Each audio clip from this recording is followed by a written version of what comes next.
Hello everyone, welcome to our channel. आज भी एक काफी इंटरेस्टिंग वीकली एक्सपायरी की शुरुआत हो चुकी है। बैंक निफ्टी की एक्सपायरी 5 जून को रहेगी और निफ्टी की एक्सपायरी करीबन 7 जून को रहेगी। और उस डेट तक तब तक जो भी पूरी रिजल्ट्स का डेटा है, इलेक्शन का रिजल्ट्स का जो डेटा है वो निकल चुका होगा और जो भी मूवमेंट होनी होगी या फिर बाकी होगी वो सारी हो चुकी होगी। रिजल्ट्स बाहर आ चुके होंगे और बड़ी बड़ी मूवमेंट मार्केट में दिखाई दी होगी। और उसी का एक इलेक्शन के रिजल्ट्स के पहले का इम्पैक्ट भी हमें आज दिखाई दिया मार्केट्स में।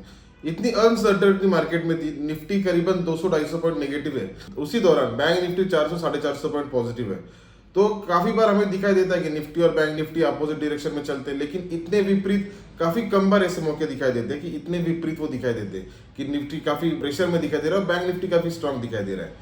और उसी के साथ में और एक जो चीज होती है, अभी काफी लोगों की ये सोच है कि हम इलेक्शन के रिजल्ट्स के दिन एक काफी बढ़िया स्ट्रेटेजी हमें मिल चुकी है कि हम दोनों एक ही स्ट्राइक पर ऑप्शन बाय करेंगे, कॉल भी बाय करेंगे और पुट भी बाय करेंगे और उसमें कहीं ना कहीं जाएगा और हमें बहुत बड़े प्रॉफिट्स उसमें मिल सकते हैं। लेकिन उसमें एक जो चीज होती है वो ये होती है कि जैसे आप ये स्ट्रैटेजी आपके दिमाग में आई, वैसे ही ये खुफिया जो स्ट्रैटेजी है करोड़ों लोगों के दिमाग में आ चुकी होती है।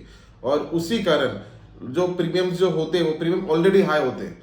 अगर आप आज ही प्रीमियम देखोगे तो लगभग जो प्रीमियम 100 रुपए चाहिए, 150 चाहिए, तो वो करीबन 300, 350, 400 प्रीमियम हो चुके होते हैं। क्योंकि लोग बाय करते हैं। कुछ लोग सोचते हैं कि कॉल साइड पे मूवमेंट हो सकती है, कुछ लोग सोचते हैं कि पुट साइड पर मूवमेंट हो सकती है। और उसके कारण ऑलरेडी प्रीमियम्स हाई होने के कारण अगर उस दिन मूवमेंट भी कितनी लगती है, मूवमेंट उससे ज्यादा लगती है। नॉर्मल प्रीमियम कितना होना चाहिए था, 100 रुपए, और उसका प्रीमियम कितना है, 350। तो पहले ही 250 पॉइंट की जो प्रीमियम है वो उसने डिस्काउंट कर दिया है उस प्रीमियम ने। तो 250 पॉइंट की प्रीमियम के लिए मूव कितनी लगेगी और उसके आगे जितनी मूव होगी तब वो प्रीमियम बढ़ना शुरू हो जाएगा। तो वो काफी रिस्की होता है। और हमेशा ये मत ध्यान में रखें कि अभी कुछ भी मूवमेंट होगी तो इमीडिएटली उसमें स्पाइक होगा, वैसा नहीं होता है। और उस सिनेरियो में अगर बहुत ज्यादा मूवमेंट नहीं हुई, बहुत ज्यादा कुछ बाहर निकल के नहीं आया और मार्केट्स अगर स्टेडी रहे, तो डीके जो होता है, डीके काफी स्ट्रांग होता है और काफी जल्दी होता है। क्योंकि लोगों ने जो एंटिसिपेट किया हुआ होता है कि कॉल साइड पे जाने वाला है मार्केट या फिर पुट साइड पर, अगर वैसा कुछ भी होते हुए नहीं दिख रहा होगा तो इमीडिएटली वो जो है डीके होना शुरू हो जाता है। वो सारे जो भी वोलेटिलिटी है वो सारी निकल जाती है और उसके कारण फिर काफी बड़े जल्दी फॉल ऑफ प्रीमियम्स में होना शुरू हो जाता है। तो ये सारी चीजें आप ध्यान में रखकर ही ट्रेड कीजिए, आपके स्टॉप लॉसेस रखिए। और कुछ भी अगर अपडेट आपको जाननी होगी तो हमारा फ्री टेलीग्राम चैनल है, उसकी लिंक इस डिस्क्रिप्शन में दी गई है। उसमें सारे जो भी मार्केट रिलेटेड, लाइव मार्केट में जो भी अपडेट्स होते हैं मैं सारे उसमें डालते रहता हूँ, आप उसको चेक कर सकते हो।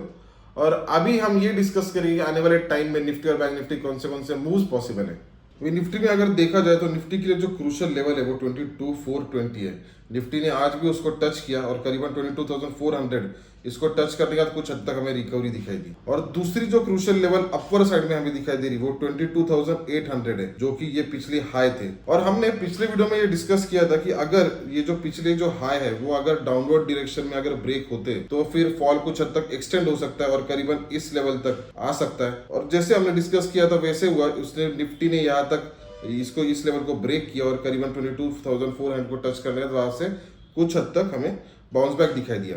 अभी इसमें एक जो एक्सपेक्टेशन है वो ये है कि 22,800 ये अगर टच होती है तो 22,800 22,420 इस बीच में कुछ हद तक कंसोलिडेशन भी हमें दिख सकता है।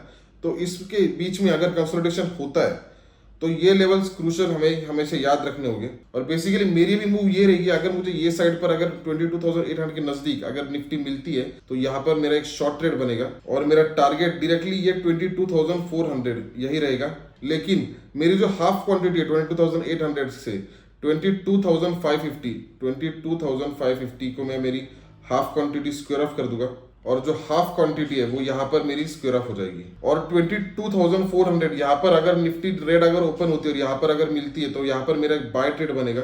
तो इस लेवल पर बाय करने के बाद जो मेरा स्टॉप लॉस रहेगा वो 22,350 ये रहेगा स्टॉप लॉस। और इसमें भी अपवर्ड साइड में हाफ जो मेरी क्वांटिटी रहेगी वो 22,550 को स्क्वायर ऑफ हो जाएगी और हाफ क्वांटिटी इस लेवल पर जो कि 22,800 ये लेवल पर मेरा टारगेट रहेगा। अगर 22,800 ब्रेक होती है तो फिर मेरा बाय ट्रेड बनेगा 22,800, यही मेरा स्टॉप लॉस रहेगा और मेरा टारगेट 23,100 ये मेरा टारगेट रहेगा। तो ये मेरी निफ्टी में मूव रहेगी। और बैंक निफ्टी में अगर देखा जाए तो बैंक निफ्टी में करीबन 49,020 और 48,250 ये काफी क्रूशियल लेवल रहेगी। हमने पिछले वीडियो में भी कहा था कि अगर बैंक निफ्टी टूटती है तो यह इसके नज़दीक आ सकती है, जो कि 48,250 है, और 48,250 को टच करने के बाद ही बैंक निफ्टी ने वहाँ से बाउंस बैक दिया। और हमने ये भी कहा था कि 49,000 ये जो लेवल है, यहाँ से फिर सेलिंग प्रेशर आ सकता है और करीबन इस रेंज में बैंक निफ्टी रह सकती है। और उसी तरीके से बैंक निफ्टी ने पूरे उसी ये जो दोनों के टाइम फ्रेम था, प्राइस रेंज थी, इसी में उसने कंसोलिडेट किया, डाउनवर्ड डायरेक्शन को उसने टच किया, फिर अपवर्ड जो एक लेवल है उसको भी टच किया।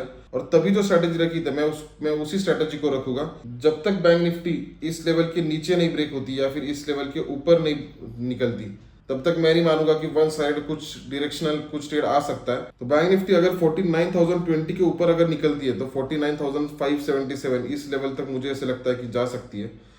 लेकिन तब तक मैं इस प्राइस रेंज में ही मुझे लगेगा मैं उसको होल्ड करूंगा, मैं खेलने की कोशिश करूंगा। अगर 48,250 अगर ये लेवल अगर ब्रेक होती है डाउनवर्ड साइड में, तो फिर नए उसमें लेवल्स निकल के आ सकते हैं। लेकिन अब तक 49,020 और 48,250 मुझे जब तक इस लेवल में रहेगी तो इस लेवल पे मैं ट्रेड लेते रहूंगा।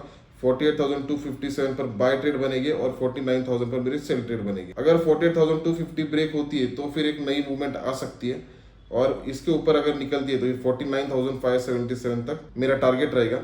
तो ये मेरा निफ्टी और बैंक निफ्टी दोनों में मेरी स्ट्रैटेजी रहेगी और ये मेरी लेवल्स रहेगी जिसके हिसाब से मैं ट्रेड करूंगा।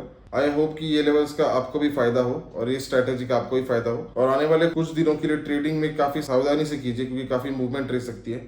आई होप ये वीडियो आपको बेनिफिशियल रहे। Thank you.